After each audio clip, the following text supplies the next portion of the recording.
সকাল সকাল আমার জেঠুর হাতের কাজ নিয়ে চলে এসেছি। দেখো আমার জেঠু কত সুন্দর করে একটা আলমারির কভার বানিয়ে দিয়েছে। আলমারির কভারটা ছিঁড়ে গিয়েছিল, তার সামনের পোর্শনটা ভালো ছিল বলে আমার একটা পুরনো পিঙ্ক কালার শাড়ি দিয়েছিলাম যে জেঠু করে দিতে পারবে, তো জেঠু বললো ঠিক আছে তুমি রেখে দাও। তো আমি করে দেওয়ার পর এক সপ্তাহের মধ্যে একটু বসে বসেই কাজ করছিল, অন্য কাজও করছিল, এত সুন্দর একটা আলমারির কভার বানিয়ে দিয়েছে আমার তো চোখ ধাঁধিয়ে গেছে। তোমাদের কেমন লাগলো কমেন্ট করে বলবে। এই যে আমার বাবু খেলনা মাটি খেলছে, কেন জানো বাইরে এত চড়া রোদ, ওর ঘামাচি বেরিয়ে যাচ্ছে। আমি বললাম তুমি এখানে খেলো, তো আমি বললাম কি রান্না হচ্ছে, আমায় বললো ডিম ভাজা। চাইলে এটা কি বলছে, এটা আমার বোন। তো দেখো একটা পুতুল ছিল সেটা শুয়ে দিয়েছে, আর এই ঘরের ভেতরে আবার লাইটিং আলো জ্বেলেছে। ও এত লাইটিং পছন্দ করে, ওর গাড়ি যেখানেই যাবে লাইটিংয়ের জিনিস কিনবে মেলায় গিয়ে। তো এখানে বসে বসে খেলনামাটি খেলছে। আমি রান্না করবে কখন, এই যে রান্না করছে কড়াই দেখো গ্যাসেতে। তো আমি ঘুম থেকে ওকে বোনটাকে তুলে দিলাম, আমি ওকে ওর সঙ্গে একটু খেলা করলাম। তো যাই হোক বোনটা বলছে কি রান্না হয়েছে, তখন বলছে ডিম ভাজা। বাহ, থালাই করে দাও আমায়।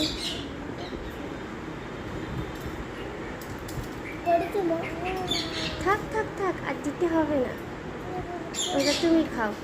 তোমার একটা প্লেট না,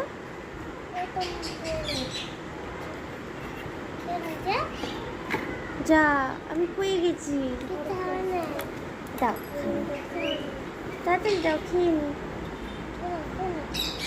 দাদা আমি আবার উপরে উঠে যাই, উপরে উঠে গিয়ে শুয়ে পড়বো। বাস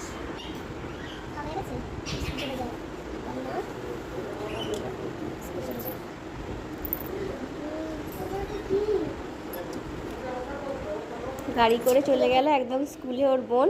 তো যাই হোক এখানে দেখো ও তালকোয়া এনেছিল, তোমাদের বলেছিলাম না আমি তোমাদের সঙ্গে শেয়ার করব। এই যে দুপুরবেলা তালকোয়া নিয়ে বসে পড়েছি। তালকোয়াগুলো কী সুন্দর, এর ভেতরে জল আছে, এই জলটা খেতে ভীষণ ভালো লাগে, কতটা নরম তুলতুলে, ছাড়াতে কিন্তু খেতে ভালো লাগে, আর ছাড়িয়ে খেতে বিরক্ত লাগে। তো তোমাদেরও দেখিয়ে দিচ্ছি, তোমরা কারা কারা এই বছরের প্রথম তালকোয়া খেয়েছো আমায় কিন্তু কমেন্ট করে বলো। আমি কিন্তু ভীষণ এইসব খেতে ভালোবাসি, তবে আমার ছেলে এটা খেতেই পছন্দ করছিল না। প্রথমে নরম নরম দেখো কী সুন্দর জলটা পড়ে যাচ্ছে, এই জলটাই কিন্তু সবথেকে আমার টেস্টি লাগে, মানে একটা কী সুন্দর ঝাঁঝালো মিষ্টি মিষ্টি ডাবের জলের মতো, বেশ সুন্দর। এই দেখো দেখো মুখটা কীরকম করছে জলটা গালে যেতেই। একেও খাইয়ে দিলাম। এখন সব এত ফোনে ব্যস্ত হয়ে গেছে যে সারাক্ষণ ফোন দেখতেই ব্যস্ত, সে গালে দিলে তবে সেইটা খাওয়া যায়, সেই বলে না রাজার গল্পের মতো, খাও গো শো গো মাখো গো, ঠিক সেই রকম। তো ওদেরই খাওয়ালাম, আমি বেশি একটা খাইনি, আমার মনে হয় পেট কনকন করে। তো আর একটা আইসক্রিম এনেছিল, তো আইসক্রিমটা আনতে ওদের দিলাম, আমি বললাম তুমি চকলেটের পোর্শনটা খেয়ে নাও, হোয়াইট চকলেটটা, আমি তারপরটা খাবো। তো যাই হোক আইসক্রিমটাও খেয়ে নিলাম। যেহেতু বৃহস্পতিবার ছিল, সন্ধ্যা হতে হতেই আমি একটু আলতা পরে নিলাম, আর আসলে বৃহস্পতিবার দিন আলতা পরার আমাদের এখানে নিয়ম, তাই জন্যই আর কি আলতা পরে তারপরে সন্ধে টন্ধে দিতে যাব একটা শাড়ি টাড়ি পরে। তো এইরমভাবেই আমার দিনটা কেটে গেল। তোমাদের কার কার আমার ব্লগগুলো দেখতে ভালো লাগে অবশ্যই একটা লাইক করো, কমেন্ট করো, আর যারা যারা বন্ধুরা নতুন আছে সাবস্ক্রাইব করোনি তারা অবশ্যই চ্যানেলটাকে সাবস্ক্রাইব করে দেবে, তাহলে আমার ভিডিও বানাতে অনেক ভালো লাগবে।